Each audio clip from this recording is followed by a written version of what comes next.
ಓಂ ಶ್ರೀ ಗುರುಭ್ಯೋ ನಮಃ. ಎಲ್ರಿಗೂ ಸಹ ನನ್ನ ನಮಸ್ಕಾರ.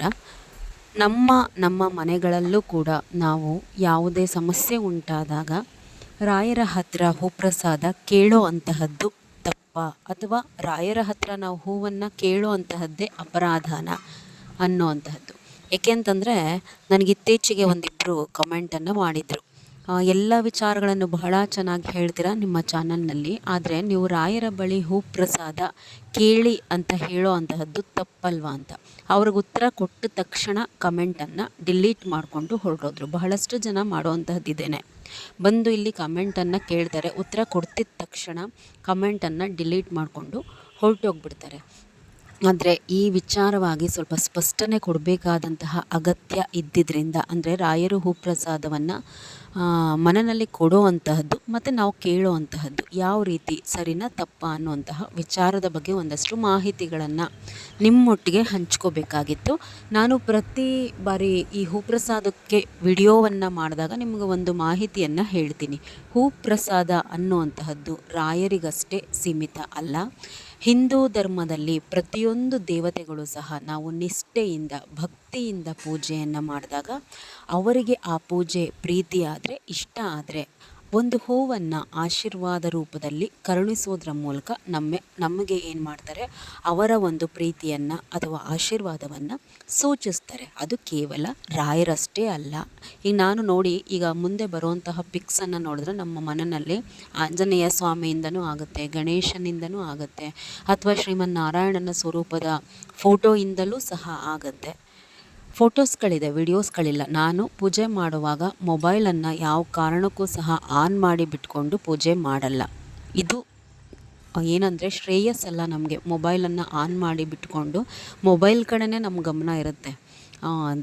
ದೇವ್ರುಗಳ ಕಡೆ, ಭಕ್ತಿ ಕಡೆ ಎಲ್ಲಿಂದ ಬರುತ್ತೆ ನಮಗೆ ಮನಸ್ಸು. ಹಾಗಾಗಿ ನಾನು ಯಾವ ಕಾರಣಕ್ಕೂ ಮೊಬೈಲನ್ನು ಆನ್ ಮಾಡಿಕೊಂಡು ವಿಡಿಯೋ ಕ್ಯಾಪ್ಚರೆಲ್ಲ ಮಾಡಿಕೊಂಡು ಪೂಜೆಯನ್ನು ಮಾಡಲ್ಲ. ವಿಡಿಯೋಗಳು ನನಗೆ ಸಿಗೋದು ಬಹಳ ಅಪರೂಪ. ಇನ್ನು ರಾಯರು ಹೂ ಕೊಡ್ತಾರಾ ಅನ್ನೋವಂತಹದ್ದು, ರಾಯರು ಹೂ ಕೊಡ್ತಾರಾ ಅಂಥೇಳಿ ನೋಡೋ ಅಂತಹದ್ದಾದರೆ, ರಾಯರು ಹೂ ಕೊಡೋದಕ್ಕೆ ಸಾಕ್ಷಿಯಾಗಿ ಮಂತ್ರಾಲಯದಲ್ಲೂ ಕೂಡ ರಾಯರು ಹೂಪ್ರಸಾದ ಕೊಡುವಂತಹ ನೂರಾರು ವಿಡಿಯೋಗಳನ್ನು ನೀವು ನೋಡಿರ್ತೀರ. ಹಿಂದೆ ಅಂದರೆ ಬಹಳ ಹಿಂದೆ ಮಹಾರಾಜರುಗಳ ಕಾಲದಿಂದನೂ ಕೂಡ ಅವರೇನಾದರೂ ಒಂದು ಪ್ರಮುಖವಾದಂತಹ ಕೆಲಸ ಮಾಡಬೇಕು ಅಂದರೆ ಅವರ ಕುಲದೇವರುಗಳು ಏನಿರುತ್ತೆ ಆ ದೇವರುಗಳ ಅಪ್ಪಣೆಯನ್ನು ಒಂದು ಹೂವಿನ ಮೂಲಕ ಪಡ್ಕೊಂಡೇ ಮುಂದೆ ಹೋಗ್ತಾ ಇದ್ರಂತೆ. ರಾಯರು ಮಂತ್ರಾಲಯದಲ್ಲೂ ಕೂಡ ಹೂ ಕೊಡ್ತಾರೆ. ಅದರ ಜೊತೆಗಳಲ್ಲಿ ನಾವು ಮನೆಯಲ್ಲೂ ಸಹ ನಿಷ್ಠೆಯಿಂದ ಅವರನ್ನು ಸ್ಮರಿಸಿದ್ರೆ, ಅಥವಾ ಯಾರು ತುಂಬ ಕಷ್ಟದಲ್ಲಿ ಇರ್ತಾರೋ ಅಂತಹವರ ಪಾಲಿಗೆ ನಾನಿದ್ದೀನಿ ಅಂಥೇಳಿ ಒಂದು ಹೂವನ್ನು ಆಶೀರ್ವಾದ ಮಾಡಿ ಅಭಯವನ್ನು ರಾಯರು ನೀಡ್ತಾರೆ. ಅಂದರೆ ಈಗ ನಾವು ಏನೋ ಬಹಳ ಪ್ರೀತಿಯಿಂದ ರಾಯರಿಗೆ ಒಂದು ಪೂಜೆ ಸಮರ್ಪಣೆ ಮಾಡ್ತೀವಿ, ಅದು ಅವ್ರಿಗೆ ಇಷ್ಟ ಆಗ್ಬೋದು. ಅವತ್ತಿನ ದಿನ ನಿನ್ನ ಪೂಜೆ ನನಗೆ ಸಂಪ್ರೀತಿ ಆಗಿದೆ ಅಂಥೇಳಿ ಒಂದು ಹೂವನ್ನು ಕೊಡಬಹುದು. ಅಥವಾ ರಾಯರ ಪಾದವನ್ನು ನಾವು ಇವತ್ತು ಯಾರೆಲ್ಲ ಹಿಡ್ದಿದ್ದೀವಿ, ಜೀವನದಲ್ಲಿ ಬಹಳ ನೊಂದಿರೋ ಅಂತಹವರು, ರಾಯರ ಪಾದವನ್ನು ಹಿಡ್ದಿರೋ ಅಂತಹವರು, ನಾವು ಬಹಳ ಕಷ್ಟದಲ್ಲಿದ್ದಾಗ ನಮಗೆ ಸಾಂತ್ವನ ಯಾರು ಹೇಳೋ ಅಂಥವರು ಇಲ್ಲದಾಗ ನೀವೇ ದಿಕ್ಕು ಅಂತ ಹೇಳಿ ಅವ್ರ ಮುಂದೆ ಕೂತ್ಕೊಂಡು ನಾವು ನಮ್ಮ ಎಲ್ಲ ಕಷ್ಟವನ್ನು ಹೇಳಿಕೊಂಡು ನಾವು ಪೂಜೆ ಪುನಸ್ಕಾರವನ್ನು ಮಾಡಿ ಅವ್ರ ಮುಂದೆ 2 ದೀಪ ಹಚ್ಚಿದಾಗ, ನಿನ್ನ ಕಷ್ಟಕ್ಕೆ ನಾನಿದ್ದೀನಿ ಅಂಥೇಳಿ ಒಂದು ಹೂವನ್ನು ಕೊಟ್ಟು, ಹೆದರಬೇಡಿ ಜೀವನದಲ್ಲಿ ನೋಡಿ, ಅವರು ಬಹಳ ಕಷ್ಟದಲ್ಲಿದ್ದಾಗ ಒಂದು ಹೂವನ್ನು ನಿಮಗೆ ಕೊಟ್ಟರು ಅಂತಂದರೆ ಅದನ್ನು ನೀವು ಅರ್ಥ ಮಾಡ್ಕೋಬೇಕು. ನಿಮ್ಮ ಜೊತೆ ನಾನಿದ್ದೀನಿ, ನಿಮ್ಮ ಕಷ್ಟಕ್ಕೆ ನಾನಿದ್ದೀನಿ ಅನ್ನೋಂತಹ ಅರ್ಥದಲ್ಲಿ ಒಂದು ಹೂವನ್ನು ಕೊಟ್ಟಿರ್ತಾರೆ. ಇದನ್ನು ನಾವು ತಪ್ಪು ಅಂತ ಹೇಗೆ ಅಂದ್ಕೊಳಕ್ಕಾಗತ್ತೆ? ಇಲ್ಲ, ಈಗೇನಾದರೂ ಈ ಎರಡೂ ವಿಚಾರಗಳನ್ನು ಬಿಟ್ಟು ನಾವೇನಾದರೂ ಒಂದು ಸಮಸ್ಯೆನಲ್ಲಿ ಇದ್ದಾಗ, ಅಥವಾ ಯಾವುದಾದ್ರೂ ಒಂದು ಗೊಂದಲಕ್ಕೆ ರಾಯರಿಂದ ನಮಗೆ ಉತ್ತರ ಬೇಕಾದಾಗ ನಾವೇನು ಮಾಡಬಹುದು, ಸರಿಯಾದಂತಹ ರೀತಿಯಲ್ಲಿ, ಅಂದರೆ ರಾಯರಿಂದ ಹೇಗೆ ಹೂಪ್ರಸಾದ ಕೇಳುವಂತಹದ್ದು ಅನ್ನುವಂತಹ ವಿಡಿಯೋವನ್ನು ಸಹ ನಾನು ಹಾಕಿದ್ದೀನಿ. ಆ ರೀತಿ ಕೇಳಿದಾಗನೂ ಸಹ ರಾಯರು ಉತ್ತರವನ್ನು ಕೊಡ್ತಾರೆ. ಎಷ್ಟೋ ಜನ ಅವ್ರ ಮನೆಗಳಲ್ಲಿ ತುಂಬ ವರ್ಷದಿಂದ ರಾಯರನ್ನ ಪೂಜೆ ಮಾಡಿದ್ರು, ರಾಯರು ಹೂ ಕೊಡೋದನ್ನು ನೋಡಿರಲಿಲ್ಲ. ನಾನು ಹೇಳ್ಕೊಟ್ಟಾದಮೇಲೆ ಸರಿಯಾದಂತಹ ರೀತಿಯಲ್ಲಿ ಪೂಜೆ ನಾವು ಮಾಡಿ ನಮಗಿವತ್ತು ನಾವು ಹೂ ಪ್ರಸಾದವನ್ನು ರಾಯರಿಂದ ಪಡ್ಕೊಂಡ್ವಿ ಅಂತೇಳಿ ಎಷ್ಟೋ ಜನ ಕಮೆಂಟ್ ಹಾಕ್ತಾರೆ. ಬಹಳ ಸಂತೋಷ. ನನ್ನ ಉದ್ದೇಶ ಅದೇನೇ, ಅವ್ರವ್ರ ಬಳಿ ಯಾರೂ ಸಹ ಹೋಗ್ದಲೆ ಅವರೇ ಅವ್ರ ಮನೆಗಳಲ್ಲಿ ಕೂತು ರಾಯರ ಪ್ರೀತಿ ಆಶೀರ್ವಾದವನ್ನು ಪಡ್ಕೊಳ್ಳಿ. ತಪ್ಪೇನಿದೆ ಅದರಲ್ಲಿ? ಈಗ ಕೆಲವ್ರು ಹೇಳೋದೇನು, ರಾಯರು ನಮ್ಮ ಜೊತೆ ಇದ್ದಾರೆ ಅನ್ನೋಂತಹ ಭಾವನೆ ಸಾಕು. ಅವ್ರು ಯಾಕೆ ಹೂವನ್ನು ಕೊಡಬೇಕು?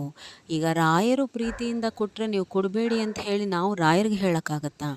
ರಾಯರು ನಮ್ಮ ಜೊತೆ ಒಂದೊಂದು ಹೆಜ್ಜೆನಲ್ಲೂ ಸದಾ ಇರ್ತಾರೆ. ಅದು ಖಂಡಿತವಾದಂತಹ ಮಾತು. ಆದರೆ ಈಗೇನೋ ನನಗೆ ಪರ್ಟಿಕ್ಯುಲರ್ ಆಗಿ ಒಂದು ಪ್ರಶ್ನೆಗೆ ಉತ್ತರ ಬೇಕಿರುತ್ತೆ. ಆ ಪ್ರಶ್ನೆಗೆ ಉತ್ತರವನ್ನು ನಾವು ರಾಯರನ್ನು ಕೇಳಿದಾಗ ರಾಯರು ಸಾಕ್ಷಾತ್ ಬಂದು ನಮ್ಮ ಎದುರುಗಡೆ ಕೂತು ಅದಕ್ಕೆ ಉತ್ತರ ಕೊಡಲಿಕ್ಕೆ ಆಗಲ್ಲ. ಇಲ್ಲ ಏನೋ ಸ್ವಪ್ನದಲ್ಲಿ ಬಂದು ಸೂಚನೆ ಕೊಡಬಹುದು, ಇಲ್ಲ ನಾವು ಕೇಳ್ಕೊಂಡಾಗ ಆ ಒಂದು ಹೂವಿನ ಮೂಲಕ ಅವರು ನಮ್ಗೆ ಉತ್ತರವನ್ನು ಕೊಡಬಹುದು. ನಮ್ಗಲ್ಲಿ ಉತ್ತರ ಸಿಕ್ಕೋಗುತ್ತೆ. ಉತ್ತರ ಅನ್ನೋದಕ್ಕಿಂತ ಅದು ಒಂದು ಸಾಂತ್ವನ. ಅದನ್ನು ನಾವು ವರ್ಣಿಸೋದಕ್ಕೆ ಸಾಧ್ಯ ಇಲ್ಲ. ರಾಯರು ಕೂಡ ಒಂದು ಹೂಪ್ರಸಾದದ ಮೇಲೆ ನಂಬಿಕೆ ಇಟ್ಟು ಎಂತೆಂಥವರು ಎಂತೆಂತಹ ಕೆಲಸಕ್ಕೆ ಕೈ ಇಡ್ತಾರೆ. ಅಷ್ಟು ನಂಬಿಕೆ ರಾಯರು ಕೊಡುವಂತಹ ಒಂದು ಹೂವಿನ ಮೇಲೆ. ಇದನ್ನು ಪ್ರಶ್ನೆ ಮಾಡುವಂತಹ ಅಧಿಕಾರ ಯಾರಿಗಿದೆ? ಇದು ರಾಯರ ಭಕ್ತರೇ ಮತ್ತು ಗುರುರಾಯರೇನಿದ್ದಾರೆ ಅಂದರೆ ರಾಯರ ಭಕ್ತರು ಮತ್ತು ಗುರುರಾಯರ ನಡುವಿನ ಒಂದು ಬಾಂಧವ್ಯ ಸಂಬಂಧ. ಇದನ್ನು ಅವ್ರು ಹೇಗೂ ಕೊಡ್ತಾರೆ ಅಂಥೇಳಿ ಪ್ರಶ್ನೆ ಮಾಡುವಂತಹ ಹಕ್ಕು ಯಾರಿಗೂ ಇಲ್ಲ. ಹೋಗಿ ನೀವು ರಾಯರನ್ನೇ ಪ್ರಶ್ನೆ ಮಾಡಬೇಕು, ಹಿಂಗೆ ಕೊಡ್ತಿದ್ದೀರಾ ನೀವು ಹೂವನ್ನು ಅವ್ರಿಗೆ ಅಂಥೇಳಿ ಆಗುತ್ತೆ. ಆದರೆ ಯಾಕೆ ಇತ್ತೀಚೆಗೆ ಪಾಪ ಹೂ ಪ್ರಸಾದದ ಬಗ್ಗೆ ಇಷ್ಟೊಂದೆಲ್ಲ ಜನ ಬಂದು ಕ್ವಶನ್ನ ರೈಸ್ ಮಾಡ್ತಾರೆ. ಹೂ ಪ್ರಸಾದ, ರಾಯರ ವಿಚಾರದಲ್ಲಿ ಹೂ ಪ್ರಸಾದ ಅನ್ನೋಂತಹ ಟಾಪಿಕ್ನ ಮಾತಾಡೋದೇ ಇವತ್ತು ತಪ್ಪು ಅನ್ನೋ ಹಾಗಾಗಿದೆ. ಯಾಕೆ ಅಂತಂದರೆ ಕೆಲವರು ಅದನ್ನು ಹಾಗೆ ಮಿಸ್ಯೂಸ್ ಮಾಡಿಕೊಂಡ್ರು. ರಾಯರು ಹೂಪ್ರಸಾದ ಕೊಡೋದನ್ನು ನಾನು ಪ್ರಶ್ನೆ ಕೇಳ್ತೀನಿ. ನಮ್ಮ ಮನೆಗೆ ಜನ ಬರಲಿ ಅಥವಾ ದುಡ್ಡು ಕೊಡಲಿ, ದುಡ್ಡನ್ನು ತಗೊಂಡಿದ್ದಾರೆ ಯಾರೆಷ್ಟೇ ಹೇಳ್ಕೊಂಡ್ರೂ ಸಹ ಒಂದೊಂದು ಪ್ರಶ್ನೆ ಕೇಳೋದಕ್ಕೂ ಸಹ ಜನರಿಂದ ದುಡ್ಡನ್ನು ತೆಗೆದುಕೊಂಡು ಅಂಥವರು ಇದ್ದಾರೆ. ರಾಯರಿಗೆ ನಿಮಗೋಸ್ಕರ ನಾವು ಹೂ ಪ್ರಸಾದವನ್ನು ಕೇಳಲಿಕ್ಕೆ ಹೂ ಖರ್ಚಾಗುತ್ತೆ, ಆ ಹೂವಿಗೆ ದುಡ್ಡು ಬೇಕು ಅಂತ ಹೇಳಿ ತಗೊಂಡು ಬಾಯಿಗೆ ಬಂದಂಗೆ ಉತ್ತರ ಹೇಳಿ ಆ ಕೆಲಸಗಳು ಆಗಿಲ್ಲ ಅವ್ರಿಗೆ. ಆಮೇಲೆ ಒಂದು ಸರ್ತಿ ಆಗ್ತಿದ್ದಂಗೆ ಅವ್ರ ನಂಬರ್ಗಳನ್ನ ಬ್ಲಾಕ್ ಮಾಡ್ಕೊಂಬಿಡೋ ಅಂತಹದ್ದು. ಈ ರೀತಿ ಎಲ್ಲ ಅನ್ಯಾಯಗಳು ನಡೆದಿದ್ದರಿಂದ ಪಾಪ ಎಲ್ಲೋ ಪ್ರಜ್ಞಾವಂತ ಜನರು ಕೇಳೋದು ಒಂದು ಕಡೆ ತಪ್ಪೇನಿಲ್ಲ ಹೂ ಪ್ರಸಾದದ ವಿಚಾರವಾಗಿ. ಆದರೆ ಅರ್ಥ ಮಾಡ್ಕೊಳ್ಳಿ, ನಾವು ಎಲ್ಲೋ ಹೋಗಿ ಯಾರ ಹತ್ರನೋ ಹೂ ಕೇಳೋರ ಹತ್ರ ನಾವು ಮೋಸಕ್ಕೊಳಗಾಗೋದೇ ಬೇರೆ. ಆದರೆ ನಮ್ಮ ಮನೆಯಲ್ಲಿ ನಾವು ಭಕ್ತಿಯಿಂದ ಪ್ರೀತಿಯಿಂದ ರಾಯರನ್ನ ಪೂಜೆ ಪುನಸ್ಕಾರ ಮಾಡಿ ಅವರ ಆಶೀರ್ವಾದವನ್ನು ಅಥವಾ ನಮ್ಮ ಪ್ರಶ್ನೆಗೆ ಒಂದು ಧೈರ್ಯ, ಸಾಂತ್ವನ, ಉತ್ತರವನ್ನು ಅವರಿಂದ ನಾವು ಮನದಲ್ಲಿ ಪಡ್ಕೊಳ್ಳೋದೇ ಬೇರೆ. ಈಗ ಯಾರ ಹತ್ರನೂ ನಾವು ಹೋಗೋದು ಬೇಡ, ಅಥವಾ ಯಾರೂ ನಮ್ಮನ್ನು ಕರೆಯೋದು ಬೇಡ. ನಮ್ಮ ಮನೆಗೆ ಬನ್ನಿ ನಾನು ಕೇಳ್ತೀನಿ ಅನ್ನೋಂತಹದ್ದು. ಅಥವಾ ಈ ವಿಚಾರದಲ್ಲಿ ಕೇಳೋದು ಹೇಳೋದು ಎರಡೂ ತಪ್ಪು ನನ್ನ ಪ್ರಕಾರ. ಇಲ್ಲಿ ಯಾರಿಗ್ಯಾರೂ ಮೀಡಿಯೇಟರ್ಸ್ ಬೇಡ, ಯಾರಿಗ್ಯಾರು ಮೀಡಿಯೇಟರ್ಸ್ ಬೇಡ. ಅದು ಯಾವತ್ತೂ ಕೈ ಹತ್ತೋದು ಇಲ್ಲ, ಅರ್ಥ ಮಾಡ್ಕೊಳ್ಳಿ. ಈಗ ಹೋಗಿ ಹೆಜ್ಜೆ ನಮಸ್ಕಾರ ಮಾಡಿ ಉಪವಾಸ ಇದ್ದು ವ್ರತ ಮಾಡಿ ಏನೇನೆಲ್ಲ ಪೂಜೆ ಮಾಡಿದವ್ರಿಗೇ ಕಷ್ಟ ಬಗೆಹರಿಯುವಂಥದ್ದು ಸ್ವಲ್ಪ ದಿನಗಳಾಗುತ್ತೆ. ಅಂಥದ್ರಲ್ಲಿ ಎಲ್ಲೋ ಕೂತ್ಕೊಂಡು ನೀವು ಮೊಬೈಲ್ಗಳಲ್ಲಿ ನಿಮ್ಮ ಹೆಸರು ಹೇಳಿಬಿಟ್ಟು ಹೂ ಕೇಳಿ ಅಂತೇಳಿ ಯಾರನ್ನೋ ಕೇಳಿದ್ರೆ ಅವರು ನಿಮ್ಮ ಹೆಸರು ಹೇಳಿ ರಾಯರ ಹತ್ರ ಹೋಗಿ ಕೇಳಿದ ತಕ್ಷಣ ಸಮಸ್ಯೆ ಬಗೆಹರಿಯುತ್ತಾ? ಇದು ಅರ್ಥ ಮಾಡ್ಕೊಳ್ಳಿ. ಇದೆಲ್ಲ ಒಂದು ಸ್ಕ್ಯಾಮ್ ಅಷ್ಟೇನೆ, ಒಂದು ಸ್ಕ್ಯಾಮ್. ಅವರು ಒಂದು ಪಬ್ಲಿಕ್ಸಿಟಿ ಪಡ್ಕೋಬೇಕು, ಅವ್ರು ದೊಡ್ಡವರಾಗಬೇಕು, ಅದಕ್ಕೆ ಇವೆಲ್ಲ ಡ್ರಾಮಾಗಳನ್ನ ಆಡ್ತಾರೆ. ನೀವು ಅದಕ್ಕೆ ಬಲಿಯಾಗಬೇಡಿ. ರಾಯರ ಸೇವೆಯನ್ನು ನಿಷ್ಠೆಯಿಂದ ಮಾಡಿ, ಮನೆ ದೇವರುಗಳ ಪೂಜೆಯನ್ನು ಮನೆಯಲ್ಲಿ ನಿಷ್ಠೆಯಿಂದ ಮಾಡಿ, ಭಗವಂತನಲ್ಲಿ ನಂಬಿಕೆ ಇಡಿ, ಜನರ ಮೇಲೆ ನಂಬಿಕೆ ಬೇಡ. ಮತ್ತು ಇನ್ನೊಂದು ಬುದ್ಧಿವಂತಿಕೆ ಪ್ರಶ್ನೆ ಏನು ಕೇಳ್ತಾರೆ ಅಂತಂದರೆ, ಈ ರಾಯರು ಹೂಪ್ರಸಾದ ಕೊಡುವಂತಹದ್ದನ್ನು ಯಾವ ಗ್ರಂಥದಲ್ಲಿ ಬರೆದಿದ್ದಾರೆ ಅಂಥೇಳಿ ಕೇಳಿದ್ರು.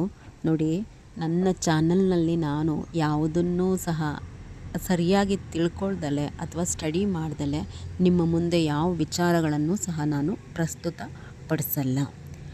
ರಾಯರು ಏನು ಆವಾಗ ಜೀವಂತವಾಗಿ ಇರ್ತಾರಲ್ವ, ಅವರ ಮೊದಲನೇ ವರ್ಗದ ಶಿಷ್ಯರುಗಳು ಏನಿದ್ರು ಅವರು ಒಂದು ಪ್ರಶ್ನೆಯನ್ನು ಕೇಳ್ತಾರಂತೆ. ಅಂದರೆ ನೀವೀಗ ಜೀವಂತವಾಗಿದ್ದಾಗ ಈ ರೀತಿ ನೇರವಾಗಿ ಜನರ ಸಮಸ್ಯೆಗಳನ್ನೆಲ್ಲ ಬಗೆಹರಿಸ್ತಿದ್ರಿ, ಮುಂದೆ ನೀವು ಬೃಂದಾವನಸ್ಥರಾದ ಮೇಲೆ ಜನರ ನೋವುಗಳಿಗೆ ನೀವು ಹೇಗೆ ಸ್ಪಂದಿಸ್ತೀರಾ ಅಥವಾ ಹೇಗೆ ಉತ್ತರ ನೀಡ್ತೀರಾ ಅಂಥೇಳಿ ಅವರ ಒಂದು ಶಿಷ್ಯವರ್ಗ ಕೇಳಿದಾಗ ರಾಯರು ಅವರ ಒಡನಾಟದಲ್ಲಿರ್ತಾರಲ್ಲ ಶಿಷ್ಯವರ್ಗದವರ ಜೊತೆ ಅವ್ರಿಗೆ ಹೇಳ್ಕೊಂಡಿದ್ದಾರಂತೆ.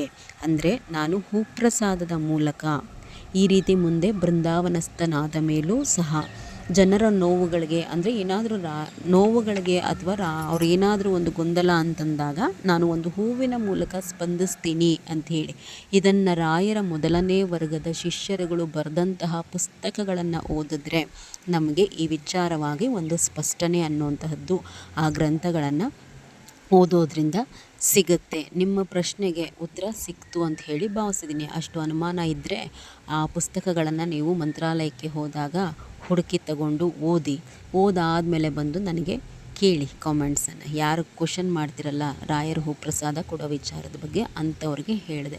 ನಂಬಿಕೆ ಇರಬೇಕು ರಾಯರಲ್ಲಿ, ಅಷ್ಟೇನೆ. ಮೂಢಾತ್ಮರನ್ನು ಮೋಸ ಮಾಡೋರನ್ನ ನಂಬೇಡಿ, ರಾಯರನ್ನು ನಂಬಿ. ಹೂ ಕೊಡೋದು ಸತ್ಯ. ಒಂದು ಹೂವನ್ನು ಕೊಟ್ಟ ಮೇಲೆ ನೀವು ಸರಿಯಾದಂತಹ ರೀತಿಯಲ್ಲಿ ಕೇಳಿ ಅವರಿಂದ ಒಂದು ಭರವಸೆ ಪಡ್ಕೊಂಡ್ಮೇಲೆ ಆ ಕೆಲಸದಲ್ಲಿ ಅವ್ರು ನಿಮ್ಮನ್ನು ಕೈ ಹಿಡಿದು ರಕ್ಷಣೆ ಮಾಡೋದು ಸತ್ಯ. ಅದರಲ್ಲಿ ಎರಡು ಮಾತು ಇಲ್ಲ, ಅನುಮಾನವೂ ಇಲ್ಲ. ನಿಮ್ಮ ಗೊಂದಲಗಳಿಗೆ ರಾಯರಿಂದ ನೀವು ಉತ್ತರವನ್ನು ಪಡ್ಕೊಳ್ಳಿ. ಅವ್ರಿವ್ರ ಹತ್ರ ಕೇಳಲಿಕ್ಕೆ ಹೋಗಬೇಡಿ.